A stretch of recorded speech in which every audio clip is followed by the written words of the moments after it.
Xperia X1, HP harga 1 jutaan dengan Snapdragon 845. Mantap.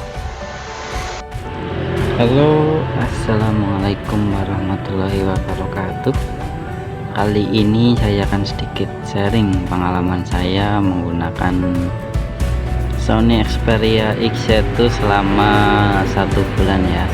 Saya akan sedikit review apakah HP ini masih layak digunakan di tahun 2022.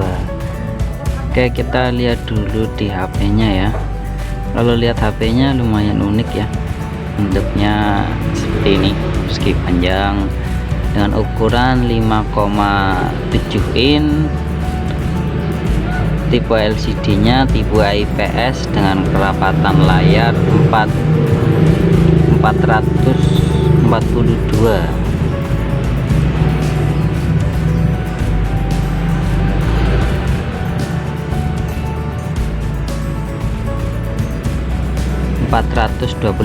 Sorry, salah sebut.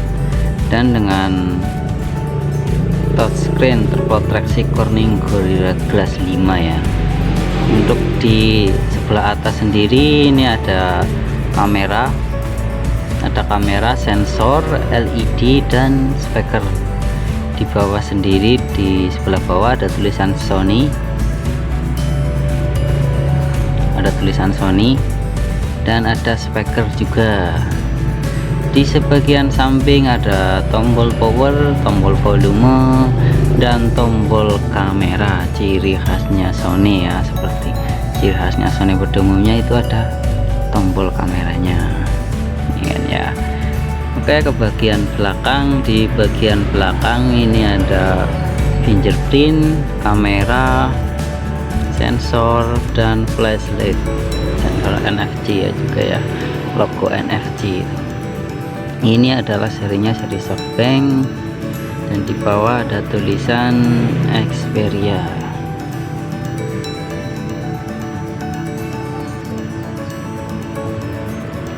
Sebenarnya untuk fingerprint sendiri agak kadang suka keliru ya. Kalau misalkan kita mau buka fingerprint ya, enaknya itu pas jarinya tuh pasnya itu di kamera. Ini kekurangannya sih kalau menurut saya, jadi harus ke bawah sedikit, harus nekuk jari baru kepencet fingerprintnya. Kalau misalkan cepetan ini biasanya kan enaknya kan di sini, harusnya yang kamera ini yang fingerprint, mungkin kameranya ditaruh di atas mungkin lebih nyaman ya. Jadi karena ini desainnya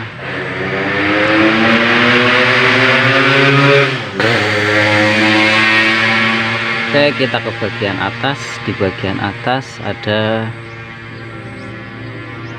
SIM ya, SIM tray untuk memasukkan SIM.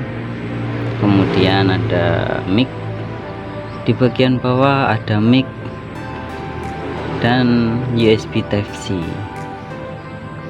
Nah, ini kalau menurut saya juga ada kekurangan ya, karena nggak ada cek audionya. Agak repot kalau misalkan mau pakai headset, harus pakai konverter yang tipe C ya.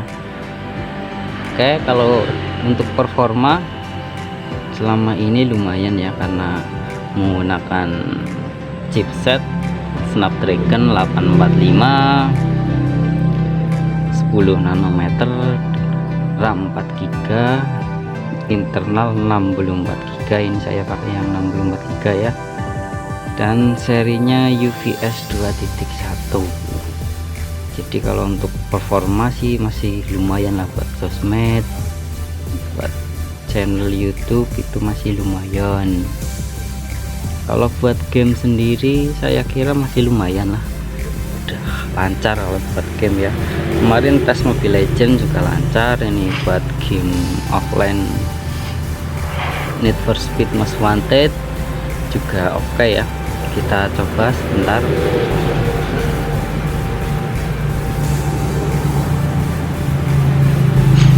Oke, kita coba sebentar.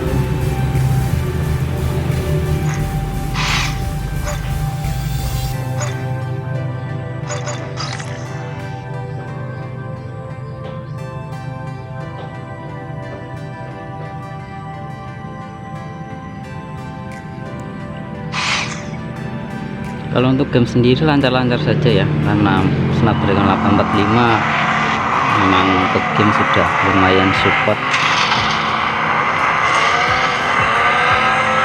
Jiwa sensornya juga enak.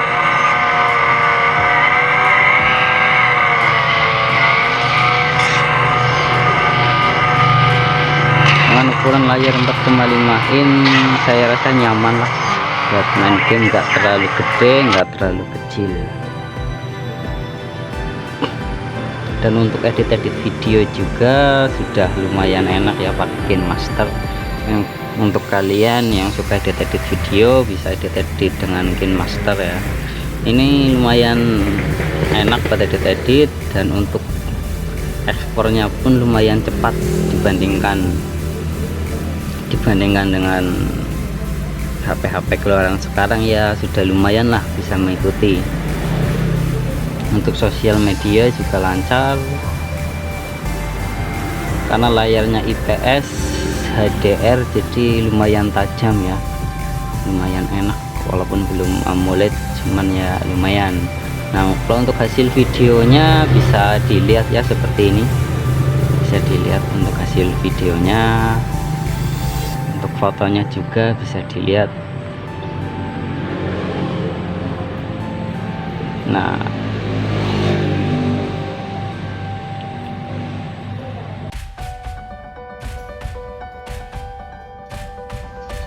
untuk HP dengan harga 1 jutaan saya kira lumayan ya, bisa rekam video dengan lumayan stabil seperti ini. Bisa dilihat ya, ini karena fitur study pintarnya smart study-nya, jadi lumayan stabil. Dan kalau menurut saya dengan harga HP 1 jutaan bisa dapat kamera yang seperti ini itu udah lumayan banget lah kalau menurut saya, bandingkan dengan HP harga 1 jutaan yang keluaran zaman sekarang. Saya kira ini masih worth it banget ya. Untuk kameranya juga lumayan, outdoornya warnanya natural. Jadi kalau misalkan ditanya masih layak atau enggak HP Sony Xperia XZ2 di tahun 2022, kalau menurut saya pribadi masih layak sih, masih worth it banget ya buat dipakai pakaian sehari-hari, walaupun baterainya 3300 mAh, tapi kalau menurut saya lumayan lah, masih lumayan banget. Kalau misalnya buat sosmed, buat komunikasi, buat edit-edit itu masih lumayan. Kurangnya ya cuman paling buat main game di baterai ya, di baterai buat main game agak kurang, karena mungkin kalau buat Mobile Legend hanya buat beberapa pertandingan. Mobile Legend, PUBG itu enggak kuat lama lah. Kalau untuk panasnya sendiri enggak begitu panas ya, enggak seperti Sony Xperia XZS, XZ. Ini lebih adem sedikit lah daripada Xperia XZ dan XZS, karena nanometer prosesornya juga lebih kecil ya, ini 10 nanometer, Snapdragon-nya 845. Jadi kalau misalnya mau dibuat pakai sehari-hari masih nyaman lah, kalau menurut saya masih nyaman, masih enak ya. Kurangnya itulah paling di baterai dan di cek audionya, ini yang agak ribet, tapi harus pakai konverter tipe C ya. Mungkin itu sekian yang bisa saya sampaikan, semoga bermanfaat. Sekian, wassalamualaikum warahmatullahi wabarakatuh.